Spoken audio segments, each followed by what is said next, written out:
আসসালামু আলাইকুম, সবাইকে আমন্ত্রণ জানাচ্ছি আমার দেশ ফিরে দেখা জুলাইয়ের আয়োজনে। সঙ্গে আছে আমি হুমায়রা নাওচিন। আমাদের আজকের শিরোনামটি হলো 6 ছাত্রনেতার মুক্তি, কর্মসূচিতে বাধা। চলুন বিস্তারিত জেনে নেওয়া যাক। ঢাকা মহানগর পুলিশের গোয়েন্দা শাখার হেফাজতে আটকে রাখা কোটা সংস্কার আন্দোলনের শীর্ষস্থানীয় 6 ছাত্রনেতা ছাড়া পান 2024 সালের 1 আগস্ট। ওই দিন দুপুর 1:30টার দিকে কালো রঙের দুটি গাড়িতে করে তাদের নিজ নিজ বাসায় পৌঁছে দেওয়া হয়। তাদের মধ্যে কেউ 6 দিন, কেউ 5 দিন, আবার কেউ 4 দিন ডিবি হেফাজতে ছিলেন। 32 ঘন্টা টানা অনশনে থাকার পর মুক্তি পেয়ে তারা আন্দোলন চালিয়ে যাওয়ার ঘোষণা দেন। এদিন বাংলাদেশ জামায়াত ইসলামী ও ইসলামী ছাত্র শিবিরকে সরকারের নির্বাহী আদেশে নিষিদ্ধ ঘোষণা করা হয়। কোটা সংস্কার আন্দোলনের শীর্ষ নেতা নাহিদ ইসলামের বাবা বদরুল ইসলাম জানান, 1 আগস্ট ভোর 6টায় সবার বাসায় ফোন দিয়ে ডিবি অফিসে যেতে বলা হয়। পরে দুপুর 1:30টার দিকে ডিবির গাড়ি দিয়ে তাদের বাসায় পৌঁছে দেওয়া হয়। তিনি আরো জানান, নাহিদরা 2 দিন ডিবি অফিসে অনশন করে। তারা এখন শারীরিকভাবে বিপর্যস্ত। নুসরাত তাবাসসুমকে আলাদাভাবে রাখা হয়েছিল। তিনি 32 ঘন্টা অনশনে ছিলেন। মুক্তির পর সার্জিস আলম 6 সমন্বয়কের পক্ষে ফেসবুকে লিখেছিলেন, 6 দিন ডিবি হেফাজতে আটকে রাখা হয়, কিন্তু বাংলাদেশের তরুণ প্রজন্মকে আটকানো সম্ভব নয়। যতদিন জুলুম চলবে ততদিন আন্দোলন চলবে। এই স্ট্যাটাস দেওয়ার কিছুক্ষণ পরই তার ফেসবুক অ্যাকাউন্ট অকার্যকর হয়ে যায়। প্রথম দফায় 19 জুলাই মধ্যরাতে খিলগাঁও থেকে নাহিদকে তুলে নেওয়া হয়। একদিন পর গুরুতর আহত অবস্থায় পূর্বাচলে ফেলে দেওয়া হয়।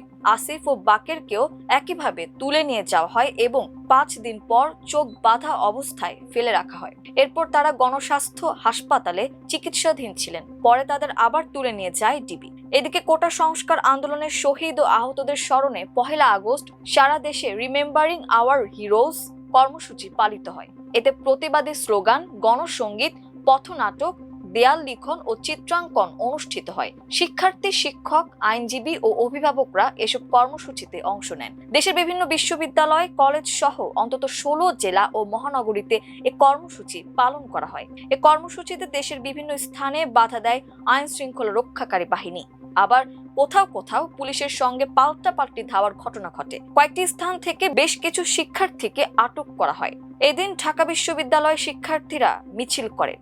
শিক্ষক শিক্ষার্থীদের ওপর হামলা ও নিপীড়নের প্রতিবাদে ঢাবি অপরাজেয় বাংলার পাদদেশে অবস্থান কর্মসূচি পালন করেন লোক প্রশাসন বিভাগের শিক্ষক ও কর্মকর্তা কর্মচারীরা। 9 দফা দাবির সঙ্গে একাত্মতা প্রকাশ করে কেন্দ্রীয় শহীদ মিনার থেকে মিছিল বের করেন তারা। এদিকে সারা দেশ ও ঢাবির সার্বিক পরিস্থিতি নিয়ে সংবাদ সম্মেলন করে আওয়ামীপন্থী নীল দল। লিখিত বক্তব্যে তার শিক্ষার্থীদের দাবির কাঙ্ক্ষিত সমাধান হওয়ায় তাদের আন্দোলনের পথ পরিহারের আহ্বান জানান। জাহাঙ্গীরনগর ও সিলেট শাহজালাল বিজ্ঞান ও প্রযুক্তি বিশ্ববিদ্যালয়ে পুলিশের বাধা উপেক্ষা করে শিক্ষার্থীরা বিক্ষোভ চালিয়ে যান। শেরেবাংলা কৃষি বিশ্ববিদ্যালয়, বরিশাল বিশ্ববিদ্যালয়, রাজশাহী বিশ্ববিদ্যালয়, কুষ্টিয়া ইসলামী বিশ্ববিদ্যালয় সহ বিভিন্ন বিশ্ববিদ্যালয়ে রিমেম্বারিং আওয়ার হিরোজ কর্মসূচি পালিত হয়। ময়মনসিংহ, বরিশাল, নারায়ণগঞ্জ সহ বিভিন্ন জেলায় পুলিশের বাধা ও পাল্টাপাল্টি ধাওয়ার ঘটনা ঘটে।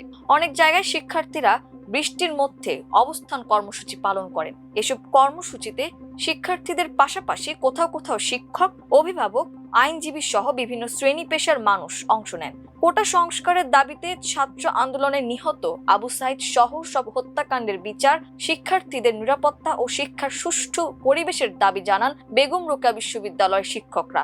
বাংলাদেশে কোটা সংস্কার আন্দোলনে শিক্ষার্থীদের প্রাণহানি, হামলা, নির্যাতন ও গ্রেফতারের প্রতিবাদে নিউ ইয়র্কে জাতিসংঘ সদর দফতরের সামনে বিক্ষোভ করেন বাংলাদেশি বংশোদ্ভূত আমেরিকানরা। তারা শিক্ষার্থী হত্যার বিচার দাবি করেন। একই সঙ্গে প্রবাসীদের রেমিটেন্স না পাঠানোর আহ্বান জানান।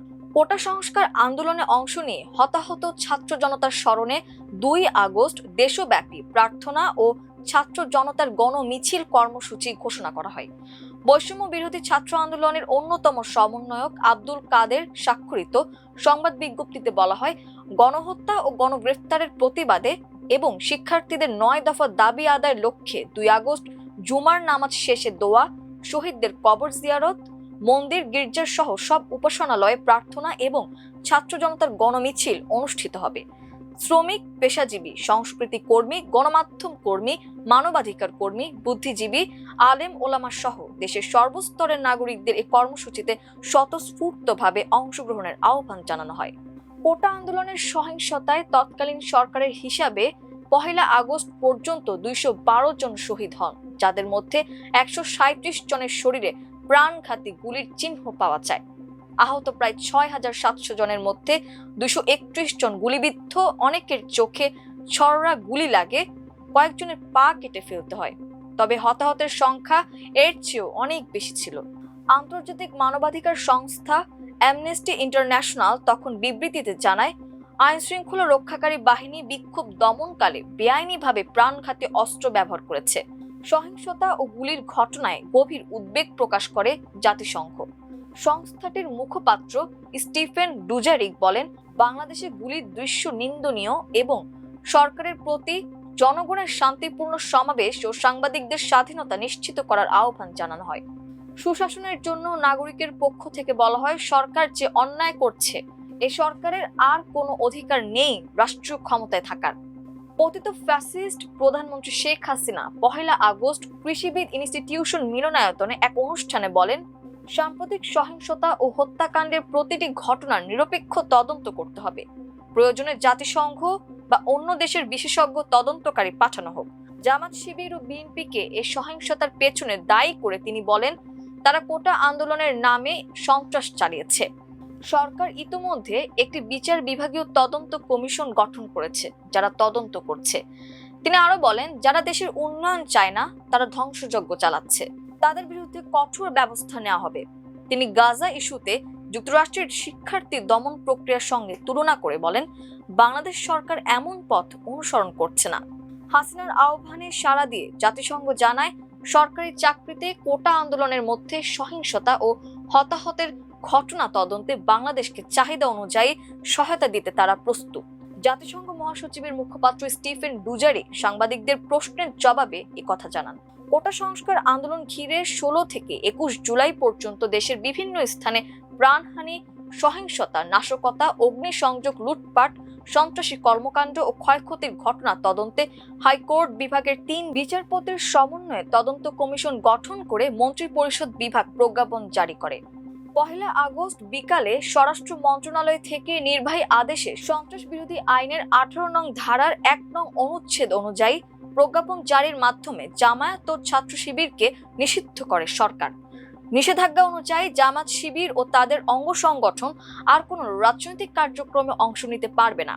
তৎকালীন আইনমন্ত্রী আনিসুল হক বলেন, যাদের বিরুদ্ধে অভিযোগ প্রমাণ হবে তাদের বিরুদ্ধে আইনগত ব্যবস্থা নেওয়া হবে। সরকারের এই সিদ্ধান্ত কোটা আন্দোলনের সময় সহিংসতায় জামাত শিবিরের জড়িত থাকার অভিযোগের পরিপ্রেক্ষিতে নেওয়া হয়েছে। 1971 সালের মুক্তিযুদ্ধ বিরোধী অপরাধের প্রমাণ সহ সাম্প্রতিক সহিংসতায় তাদের সংশ্লিষ্টতার তথ্য সরকার হাতে পেয়েছে। তিনি বলেন, যারা নতুন করে দলগত রাজনীতি করবে তাদের আন্ডারগ্রাউন্ডে চলে যাওয়ার চেষ্টা আটকানো হবে। এই ছিল আমার দেশ ফিরে দেখা জুলাইয়ে। এতক্ষণ আমাদের সঙ্গে থাকার জন্য অসংখ্য ধন্যবাদ। আল্লাহ হাফেজ।